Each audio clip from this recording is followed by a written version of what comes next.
दोनों पकड़ा कैमरा अंदर था मेरा।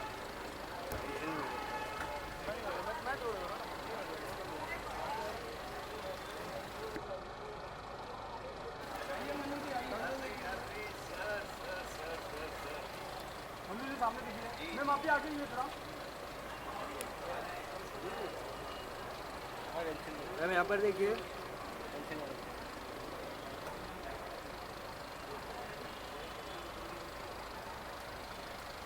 ना देखिए मैम सामने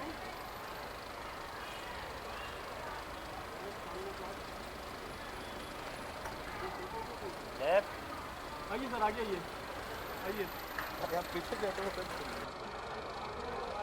आइए आइए सर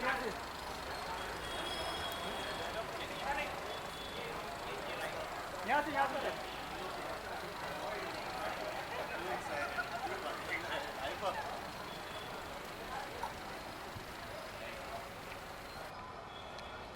अब मेरे को मत छुओ।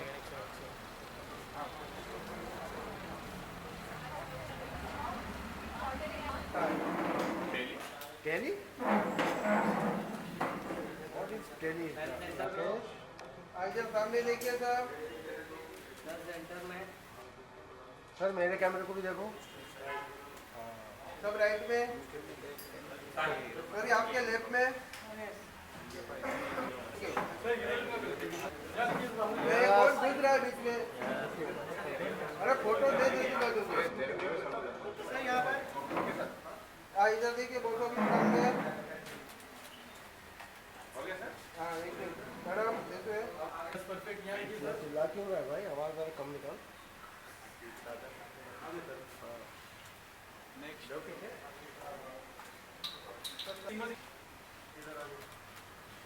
सर सामने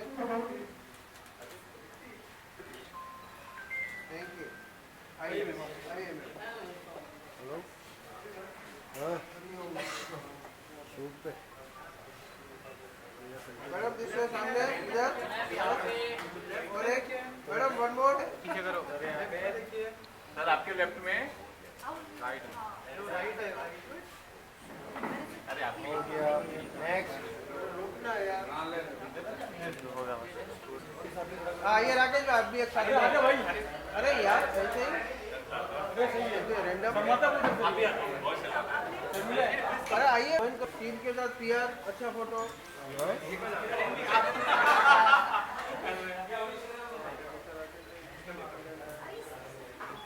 हाँ सामने यार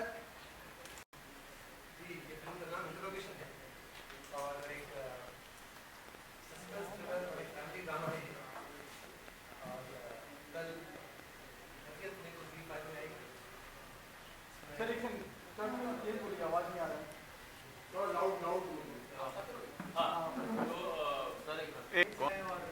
क्या कुछ देखने मिलेगा इस फिल्म में? देखिए इंटेरोगेशन एक ऐसी फिल्म है जो आपने पहले कभी नहीं देखी होगी। ये 100% है। उसका रीजन है कि हमने मर्डर मिस्ट्रीज बहुत देखी, अलग अलग टाइप की मर्डर मिस्ट्रीज देखी होंगी, बहुत सालों से आप लोग देखते आ रहे होंगे। लेकिन अगर आप बहुत ध्यान से देखेंगे तो मर्डर मिस्ट्रीज में बेसिकली क्या होता है, कुछ सस्पेक्ट्स होते हैं जिन्होंने मर्डर किया होता है, एक खून होता है और उसके लिए कुछ सस्पेक्ट होते हैं और एक इन्वेस्टिगेटिंग ऑफिसर आता है और वो उन सस्पेक्ट को फिर ढूंढता है कि भाई कातिल किसने किया, क्योंकि हर कोई बोलता है मैंने मारा नहीं मारा, मैं तो चोर नहीं हूँ। लेकिन ये पहली ऐसी मर्डर मिस्ट्री है जहाँ पे हर सस्पेक्ट बोल रहा है कि भाई मैंने मारा। अब प्रॉब्लम क्या है कि इन्वेस्टिगेटिंग ऑफिसर कंफ्यूज हो गया क्योंकि मारा किसी एक ने और चारों बोल रहे हैं मैंने मारा, तो मारा किसने? और सब ऐसा क्यों बोल रहे हैं कि मैंने मारा?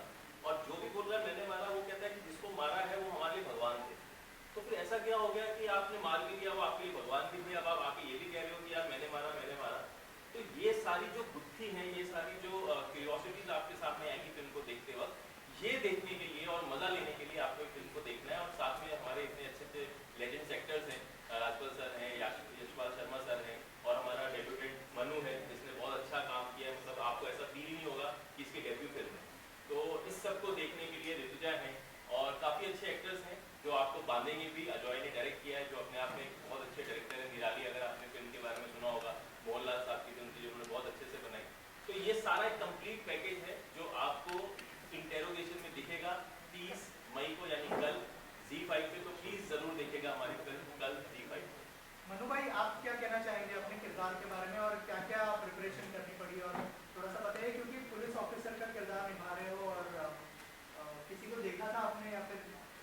तैयार करने के लिए अपने किसी से मिले थे आप वर्कशॉप में? हाँ सर, मैं कई पुलिस अफसरों से मिला दिल्ली में और उनसे वार्तालाप कर करी मैंने। काफ़ी लंबे समय तक चर्चा करके मैंने उन्हें पटाया और बोला कि सर मैं पुलिस वाला बनना चाहता हूँ। तो वो ज़ोर से हंसे। तो फिर वो ज़ोर से हंसे तो मेरा ना मनोबल बड़ा टूटा। मैंने बोला नहीं सर, मैं एक्चुअली में पुलिस वाला बनना चाहता हूँ। और वो कहते तुम्हारी उम्र निकल चुकी है, तुम 30 के लग रहे हो। मैंने बोला नहीं सर, मैं पुलिस वाला बनना चाहता हूँ एक फिल्म के लिए। तो कहते अच्छा, फिल्म के लिए पुलिस वाला बनना चाहते हो तो हम बिल्कुल आपकी सहायता करेंगे और आपको एक लाइव इंटेरोगेशन दिखाएंगे। तो मैं पहुंच गया और लाइव इंटेरोगेटर्स वहाँ पे जितने भी पुलिस अफसर थे वो सारे सिविल वर्दी पहने हुए पुलिस ऑफिसर्स थे। उनके बीच में बैठ के मैं बस चुपचाप एक स्टूडेंट की तरह उन्हें देखता रहा और उनके इमोशंस को, उनकी बात करने के तौर तरीके को, उनके लहजे को, उनके बॉडी लैंग्वेज को बारीकी से पढ़ता रहा। और जब तक पढ़ता रहा जब तक मुझे विशाल नहीं मिल गया।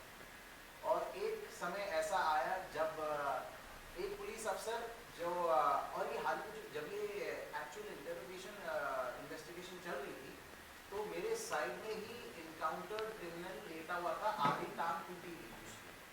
और मैं उसकी तरफ देख रहा हूँ और मैं पुलिस वाले की तरफ देख रहा हूँ, फिर मैं उसकी तरफ देख रहा हूँ।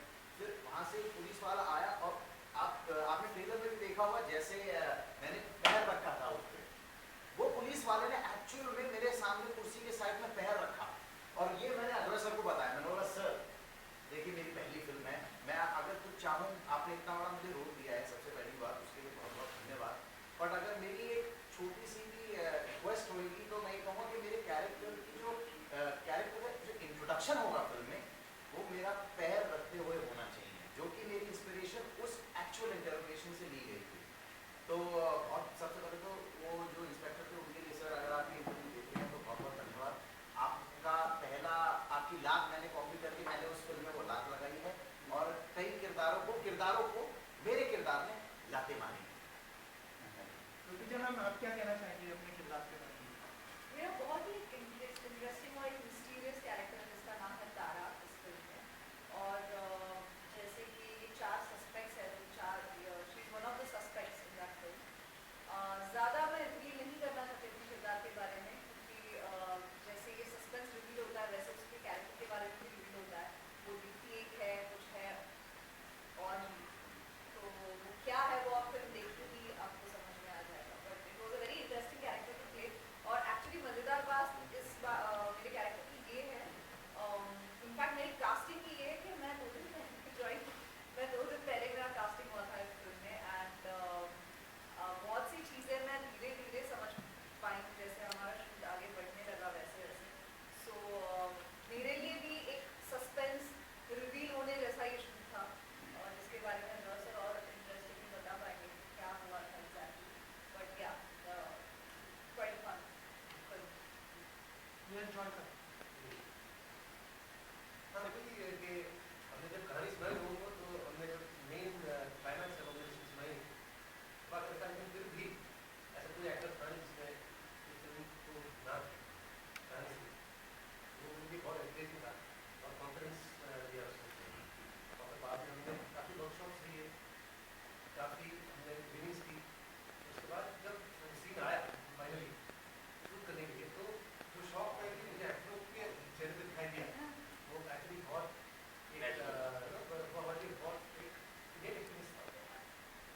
और सबसे अच्छी एक और खासियत है इस फिल्म की कि ये जो स्क्रिप्ट लिखी गई है ये एक रियल लाइफ लॉयर है जिनका कुछ 35-40 साल का एक्सपीरियंस है और उनकी रियल लाइफ एक्सपीरियंस से कि कैसे इंटेरोगेशन होता है, क्या होता है, तो वो बहुत इंटरेस्टिंग बनाता है इस कहानी को। क्योंकि आपको एक होता है ना रियलिटी के साथ आप फेस कर सकते हैं। जब आप पूरा फिल्म भी देखेंगे तो आपको लगेगा कुछ रियल लाइफ इंटेरोगेशन चल रही है। और उसका मेन रीज़न ये है क्योंकि ये जिस राइटर से आती हैं वो बेसिकली राइटर नहीं है, वो एक लॉयर है जिन्होंने 40 साल का एक्सपीरियंस अपने फिल्म के अंदर डाला है। तो ये एक सबसे यूनिक चीज़ है जो आई थिंक जनता को बहुत एक्साइट करेगी। अजय जी, मे बी आपके लिए रिपीट क्वेश्चन होगा but here in the wider audience actually that's why I am repeating the same question. एक मर्डर मिस्ट्री में कास्ट करने के लिए राजपाल यादव आपके ध्यान में कैसे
आपसे मेरा सवाल है एक नया रेवलेशन जैसा भी होता है, मतलब आप थोड़ी देर देखोगे ना, फिर आपको एक कोई नई चीज पता चलेगी, एक सस्पेंस रिवील होगा, फिर थोड़ी देर में आप एक और सस्पेंस रिवील होगा, तो वो बहुत इंटरेस्टिंगली सेट किया गया है। मनु सर, मैं आपसे ये जानना चाहता हूँ, बॉलीवुड का एक फॉर्मूला है, हिट होने का फॉर्मूला, जो नए लड़के आते हैं, डेब्यू करते हैं, रोमांटिक फिल्म करते हैं। आप भी सस्पेंस, ये जो थ्रिलर फिल्म कर रहे हैं, क्या रीजन था, क्या खूबियाँ आपको इसमें लगी?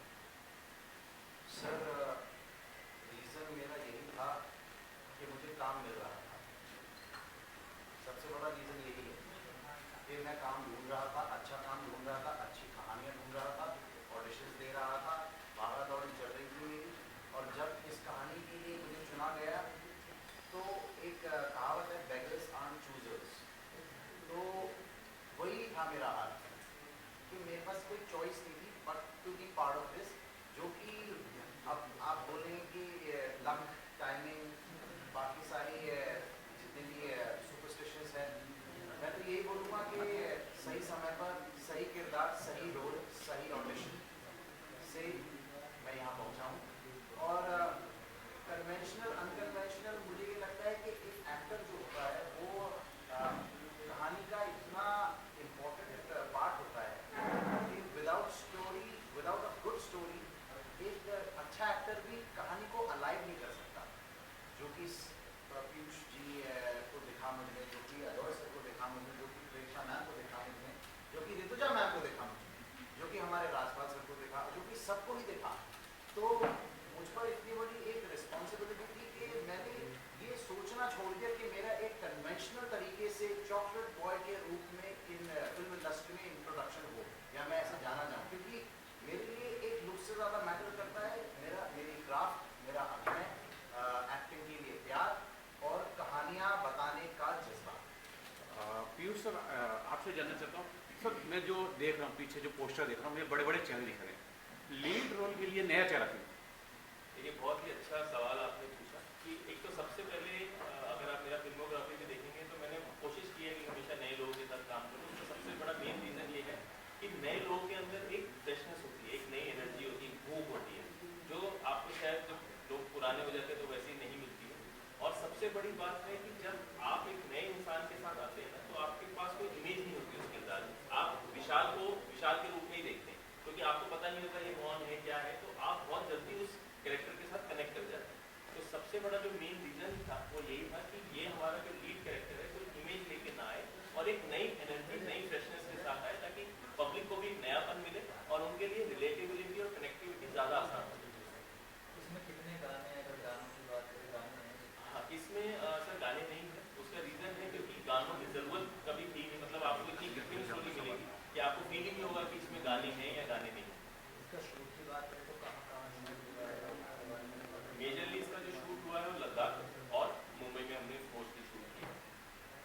जैसा कि आपने बताया कि इसमें 40 इयर्स के एक्सपीरियंस के साथ एक लॉयर है जिन्होंने मल्टीपल लोगों की स्टोरीज दी जी, एंड देन आपने कंपाइल करके फाइनल स्टोरी दी। इस टाइप की same story when I was interviewing Vivek Agnihotri ji, Kashmir files के टाइम पे भी interview कर रहा था। उन्होंने बताया कि जो लीड विलेन है उसमें देयर आर मल्टीपल सेपरेटिस्ट जो कश्मीर के हैं, मल्टीपल लोगों की स्टोरी एक आदमी में दिखाया गया है, कश्मीर फाइल्स की बात करें। जी, बट चैलेंजेस कहाँ पे आता है कि उसका क्लाइमेक्स क्या होगा, क्योंकि हर किसी का अपना क्लाइमेक्स है, हर किसी की अपनी स्टोरी है और उसको कंपाइल करके एक सिंगल फिल्म बन रही है। तो आपको ये क्लाइमेक्स में जाने में स्टोरी, क्योंकि लॉयर ने तो डेफिनेटली डिफरेंट स्टोरीज दी होंगी, बट क्लाइमेक्स को आपको एज ए फिल्म मेकर बनाना रहा होगा, कितनी डिफिकल्टी आई आपको उसको क्लाइमेक्स तक पहुँचाने में, ये मल्टीपल स्टोरीज को कंपाइल करने में? सर ये बहुत ही इंटरेस्टिंग क्वेश्चन पूछा आपने, मज़ा आ गया आपको क्वेश्चन सुनकर। और ये हमारे लिए डेफिनेटली इतना आसान नहीं था, लेकिन सबसे खूबसूरत इस कहानी का ये है कि जब आप इस कहानी को फ्लो की तरह देखते हैं, फ्लो में आप जाते हैं ना, तो ये कहानी अपने आप में क्लाइमेक्स कह देती है। क्या होता है, हमने बहुत सारी कहानियाँ देखी जिसमें जानबूझ के क्लाइमेक्स बनाए जाते हैं ना, हम नाम नहीं लेना चाहते किसी कहानी का, लेकिन आपको एहसास हो जाता है यार ये इसकी ज़रूरत नहीं, ये कहाँ से आ गया। एक कहानी का फ्लो चल रहा है, अचानक से टूटता है, एक नया फ्लो ऐड हो जाता है। लेकिन जब ये कहानी को आप देखेंगे एज एन ऑडियंस देखेंगे तो आपको फील होगा कि सब अपने आप बह रहा है। तो कभी कभी होता है ना कि आपके किरदार ही आपकी कहानियाँ कहते हैं, तो इसके किरदार इतने खूबसूरत है कि हम आगे बढ़ते चले गए और क्लाइमेक्स इतना सुंदर निकल के आया कि हमने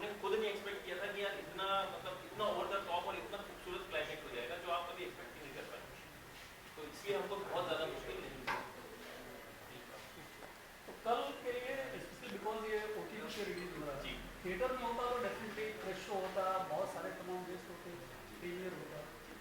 इसको कैसे आप सेलिब्रेट करने वाले हैं? कल का first day release premiere day on ZEE5। Sir हमने तो अपने मोबाइलों को फुल चार्ज कर लिया है तो कल फोन बहुत बजने वाले और हमको पूरा विश्वास है कि सब तारीफ करने वाले। तो क्या वो पावर बैंक भी अलग से खरीदा, आज ही खरीदा मैंने कि कल अगर बैटरी डाउन हो जाए तो फटाक से पावर बैंक लगा दिया जाए ताकि अच्छे से सब लोग एंजॉय करें और हम बहुत सेलिब्रेट करने वाले हैं। ZEE5 पे इसका आने का एक और बड़ा रीज़न है जो आप जैसा आपने सवाल पूछा था, अगर थिएटर में आता है ना, जो मैं हमेशा से कहना भी चाहूँगा कि हमारे देश में सर बहुत सारी जनता है ना, 140-150 करोड़ लोग हैं, लेकिन अगर आज भी आप रिसर्च देखेंगे तो थिएटर में सबसे ज़्यादा फिल्म अगर देखी गई है जनता के द्वारा तो 4 से 5 करोड़ लोगों ने ही देखा है, उससे ऊपर कोई फिल्म देखी नहीं। तो ये बहुत बड़ा एक तरीके से हमारे लिए दुख है कि इतनी ज़्यादा जनता होने के बाद भी हम ज़्यादा लोगों तक पहुँच नहीं पा रहे हैं। उसका मेन रीज़न है कि यहाँ पे जो रेट्स हैं टिकट के, अगर आप सिनेमा हॉल्स में जाएंगे और जो टिकट के रेट्स हैं, मतलब आप एक मिडिल क्लास फैमिली अगर परिवार के साथ चला जाए तो 4 से 5 हज़ार रुपये उसका आज खर्च हो जाता है। तो जिसका सैलरी 40 से 50 हज़ार है वो 4 से 5 हज़ार कैसे अफोर्ड करेगा एंटरटेनमेंट? तो मुझे हमेशा से लगता है कि हमारे पास जनता बहुत है तो हमें उन तक पहुँचना है, उनको हमारे पास नहीं लेके आना है।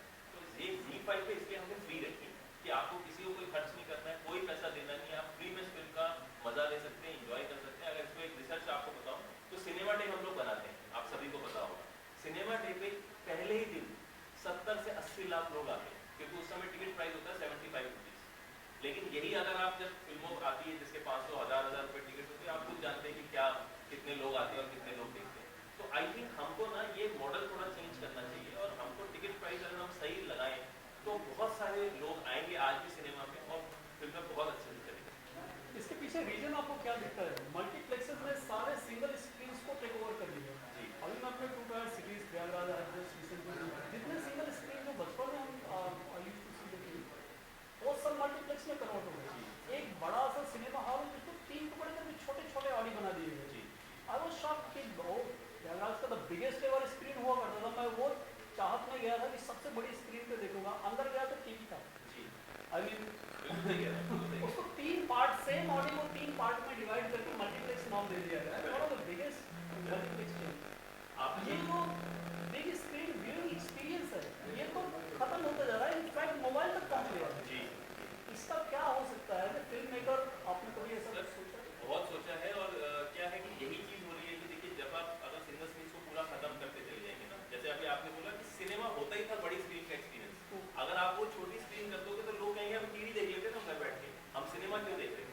तो ये टीवी भी नहीं, मोबाइल, करेक्ट, मतलब कितना छोटा करते जा रहा है। जी। तो प्रॉब्लम ये है कि देखिए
जान आ गया सर।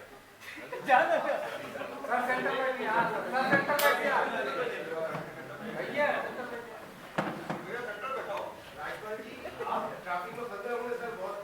नहीं सर, मैं अहमदाबाद से आ रहा हूँ। अच्छा अच्छा। आधा घंटा फ्लाइट लेट हो गई। नहीं है जरूर चलिए स्टार्ट करें हम लोग। पानी पिला लो सर को थोड़ा। पानी और पानी पानी मुंबई पिलाओ, मुंबई पिलाओ। अरे thank you. Ready ready start करें सर। पानी तो पूरा सर। रेडी? अभी सर रोलिंग। सो राजपाल सर, कैसा एक्सपीरियंस रहा ये फिल्म करने का और पुलिस स्टारकास्ट के साथ, मन्नू के साथ और पीयूष सर के साथ, अगर इस बारे में कुछ शेयर करें, थोड़ा सा अगर किरदार के बारे में बताया। किरदार के बारे में तो क्या बताऊँ, किरदार तो अब आपके सामने ही है। और लेकिन मज़ा बहुत आया इस फिल्म में काम करके अजय जी के साथ में। मुझे राजीव ने बताया कि मैं पहले बहुत ज़्यादा इसको सीरियसली नहीं लिया, लेकिन जब स्क्रिप्ट आई, स्क्रिप्ट पढ़ी, तो मुझे लगा कि ये डिफरेंट फिल्म है। मैं बस इतने कह सकता हूँ कि फिल्म करते हुए बहुत मज़ा आया।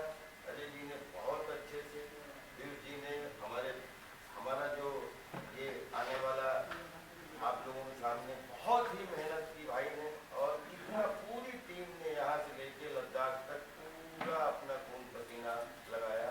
और पूरी टीम को शुभकामनाएं देता हूँ। जितने भी हम सब एक्टर्स हैं, उसमें बहुत सारे एक्टर नामचीन एक्टर हैं, तो पूरी टीम को बस ये कहना चाहता हूँ कि इस तरीके की फिल्में करने में मुझे भी आनंद आता है, क्योंकि डिफरेंट तरीके का रोल करने का सौभाग्य मिलता है।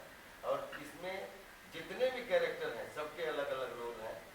मुझे लगता है मेरा कैरेक्टर भी आपको कुछ डिफरेंट देखने को मिलेगा, क्योंकि आपको जैसा कि इंट्रोडक्शन पता चल रहा है कि मर्डर मिस्ट्री है। और बस इतना ही कह सकता हूँ। बाकी यहाँ डायरेक्टर बैठे हैं, प्रोड्यूसर बैठे हैं, हमारा लीड एक्टर बैठा है, सारे लोग बैठे हैं, एक्टर्स बैठे हैं, सब लोग जो है वो फिल्म देख के आपको 100% मज़ा आएगा, मुझे ये पूरी उम्मीद है। तो सर थोड़ा सा अपने रोल के बारे में रोल के बारे में मैंने जीवन में कभी नहीं बताया, क्योंकि रोल के बारे में बताएंगे पूरी कहानी ओपन हो जाएगी, कहानी के बारे में बताएंगे रोल ओपन हो जाएंगे। अब रोल आपके सामने, हम लोगों ने तो चाशनी बना के आपके सामने बढ़िया पेश करने की कोशिश की है। कल कुछ ही घंटों में जो है वो आने वाली है। और आप लोग रोल देखें, आप सब टीचर हैं, हमेशा मैं तो चाहे मीडिया हो चाहे हमारे ऑडियंस हो, मैं हमेशा एग्जाम देख के उनके सामने छोड़ दे, जो नंबर मिले वो स्वीकार। राजपाल से एक सवाल ये कि कॉमेडी रोल्स भी काफी आदमी किए हैं भी हालफिलहाल में, मकबूल और ये इंट्रोगेशन जैसी फिल्में आई जो बहुत सीरियस रोल यहाँ पे आप प्ले करें, तो कॉमेडी में ज़्यादा इजी आसान पड़ जाता है आपके लिए, या इस तरह का सीरियस रोल आपको ज़्यादा? देखिए, पिछले 20 साल में ज़्यादातर जो भी सिनेमा बना है वो कॉमिक इंटरव्यूज के साथ बना है। चाहे कितनी भी बड़ी फिल्म हो चाहे कितनी छोटी, सब फिल्में जो है वो कॉमिक ज़्यादा बनी पिछले 25 साल में। तो मैं सौभाग्यशाली हूँ कि कॉमेडी फिल्मों का भी हिस्सा होने का सौभाग्य मिला, और उसमें किंग ऑफ कॉमेडी होने का भी सौभाग्य मिला। लेकिन मैंने जब अपनी फिल्मी कैरियर की शुरुआत की, मेरी जंगल से शुरुआत की, फिर मैंने प्यार तूने क्या किया में कॉमेडी के लिए रामू जी ने अप्लाई किया, फिर उसके बाद रामू जी ने मुझे, मैं माधुरी दीक्षित बनना चाहती हूँ, आकर महमूद भाईजान, 4 फिल्में सपोर्टिंग, 2 फिल्में लीड, 4 फिल्में सपोर्टिंग, 2 फिल्में लीड। तो लगभग क्योंकि कॉमेडी फिल्में खूब लोगों को मज़ा आता है, लेकिन मैं सौभाग्यशाली हूँ कि मैंने लगभग 15 से 20 फिल्में लीड सीरियस फिल्में की हैं, जिसमें अंडर ट्रायल ले लो, मैं माधुरी दीक्षित बनना चाहती हूँ ले लो, मैं मेरी पत्नी और वो ले लो, अभी काम चालू है डिलीवरी, उससे पहले अर्ध डिलीवरी और हमको मखलूक रिलीज होने के लिए है, रामा रामा क्या, ऐसी बहुत भोपाल प्लेयर फॉर रेम करने का सौभाग्य मिला। और मैं, आप मुझे किसी भी नाम से पुकारें, मैं 3 डायमेंशनल एक्टिंग करने के लिए बना था, क्योंकि मैं चार्ली चैपलिन साहब का फॉलोअर रहा हूँ। एक ही आदमी मैंने चुना जिसने 7 एवरेस्ट को क्रॉस कर दिया, एवरेस्ट को 7 टाइम्स क्रॉस कर जो है पहुँचा अपनी क्रिएटिविटी के माध्यम से। तो मैं जब अपने आप को देखता हूँ तो मुझे लगता है कोई आदमी एक्टर कॉमेडियन नहीं होता, कोई सीरियस नहीं होता, कोई भी विलन नहीं होता, वो स्क्रिप्ट और डायरेक्टर का इंटरप्रिटेशन डिसाइड करता है कि आपको कौन सी भूमिका करनी है। क्योंकि जितनी भी जो फिल्म का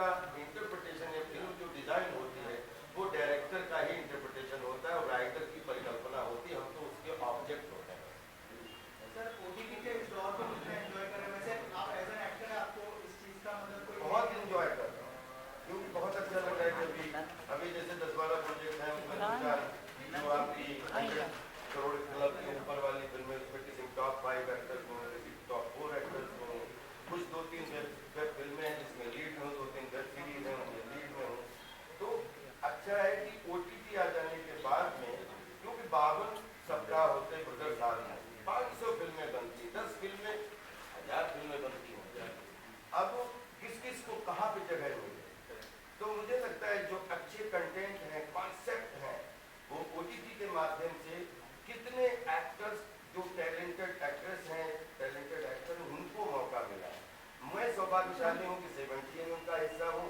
पहले टेलीविजन से शुरुआत की थी, फिर विलन से शुरुआत हुई, फिर मुख्य भूमिका में मिली, कॉमिक भूमिकाएं मिली, और जो मैंने 2000 थैंक्स टू राम गोपाल वर्मा जी, ये भी वर्मा जी तो थैंक्स टू राम गोपाल वर्मा जी, जिन्होंने मुझे कम से कम 5-6 पायदान ऐसे ट्राई किए मेरे ऊपर, जिसमें विलन से लेकर मुख्य भूमिकाओं तक।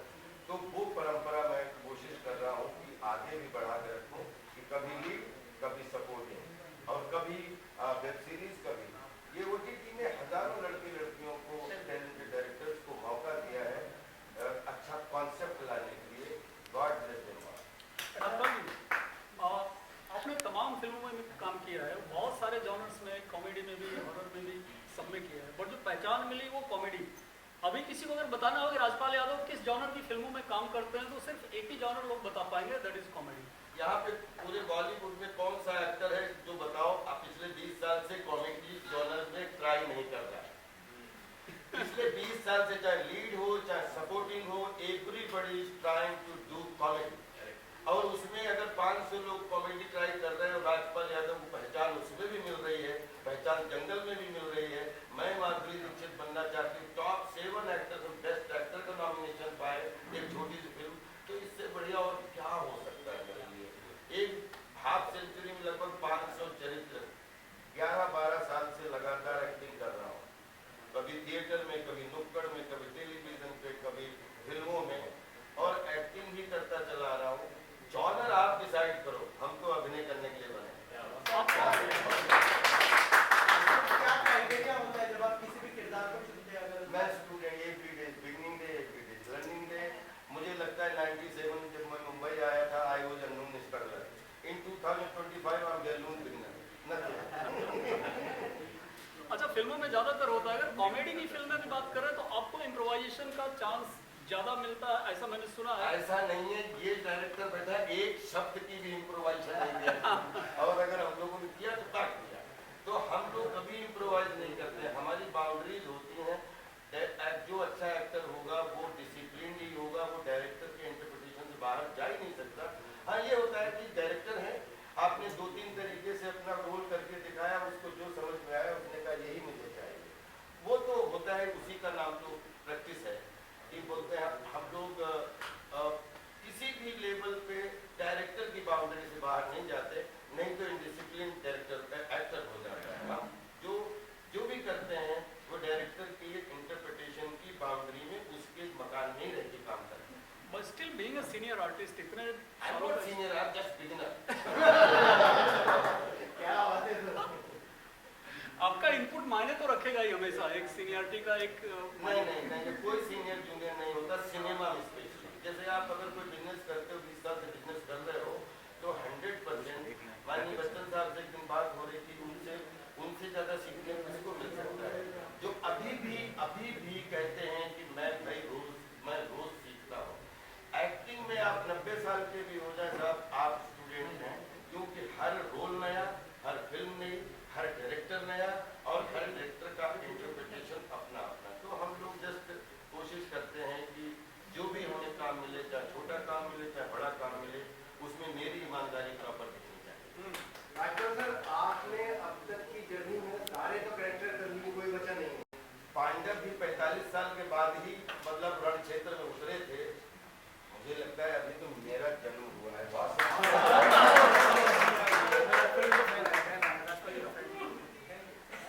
बाकी के स्टारकास्ट से पूछना चाहूंगा कि राजपाल सर के साथ में फिल्म में काम करते रहते आपको इनकी क्या बेस्ट क्वालिटी लगी, क्या कुछ नया सीखने को मिला?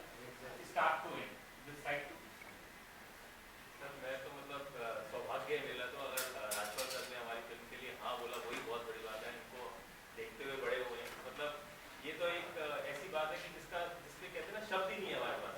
ऐसा लेजेंड, ऐसी एनर्जी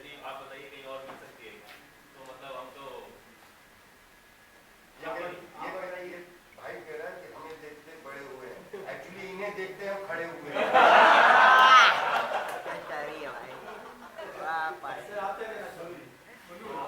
सबसे पहली बात तो मैं इतना अपने आप को लकी मानता हूँ कि सर को और मुझे एक ही पर्दे पे एक ही पिक्चर में देख के मेरा सपना पूरा हो गया। मेरा और इतना मजा आया सर के साथ काम करके। एक भी दिन सर ने मुझे ऐसा महसूस नहीं कराया कि मैं नया एक्टर हूँ या फिर ये पहली बार मैं कैमरा के सामने काम कर रहा हूँ।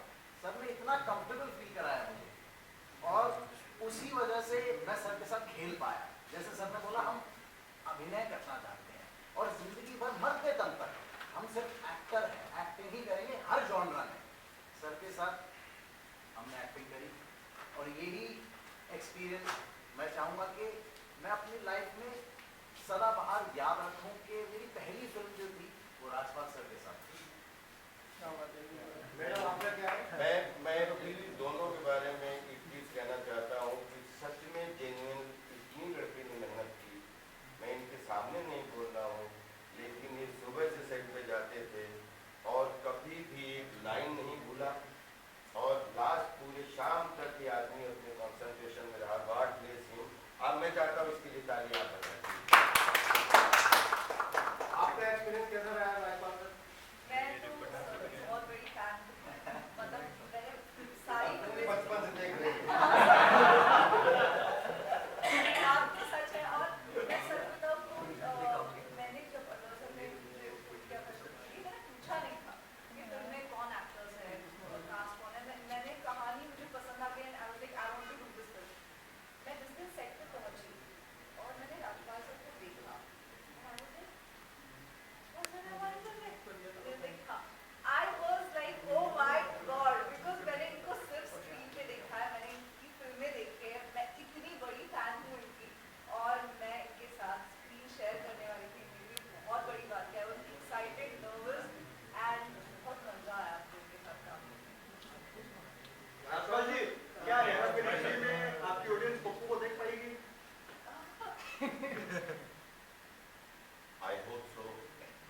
मैं भी दुआ कर रहा हूँ कि बने और उसकी अपनी ऑडियंस है और बिल्कुल सब चीज़ें जो चल रही हैं, बस मैं ये चाहता हूँ कि सब चीज़ें कुछ कभी कभी मिसकम्युनिकेशन हो जाते हैं, तो मैं चाहता हूँ सब सॉर्ट आउट हो जाए, हेरा फेरी भी बने और सब लोग जैसे काम करें तो वैसे इंजॉय करें। सर, एक हेरा फेरी के अंदर एक सबसे बड़े कैरेक्टर जो थे बहुत अच्छे, आप समझ गए होंगे, उनको बाबू राव जी को निकाल दिया गया है और उनके पास 25 करोड़ का केस भी लगाया है। वो सही है या गलत?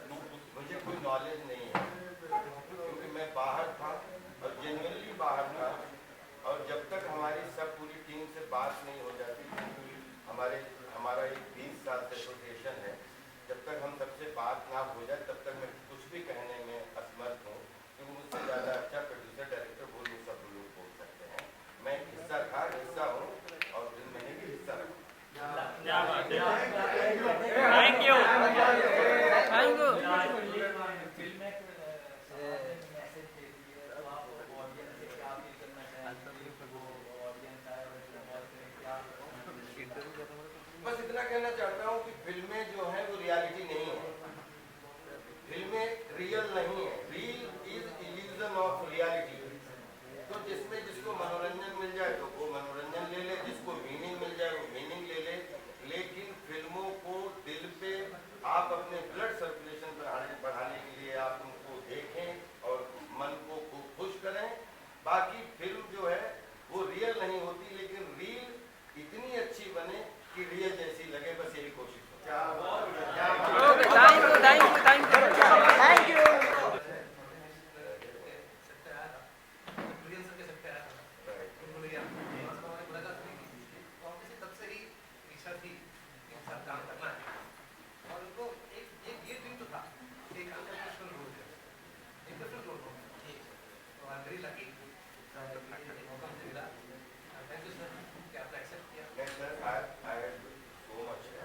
बिलीव करिए, मुझे इतना अजय जी के साथ अच्छा लगा और मैंने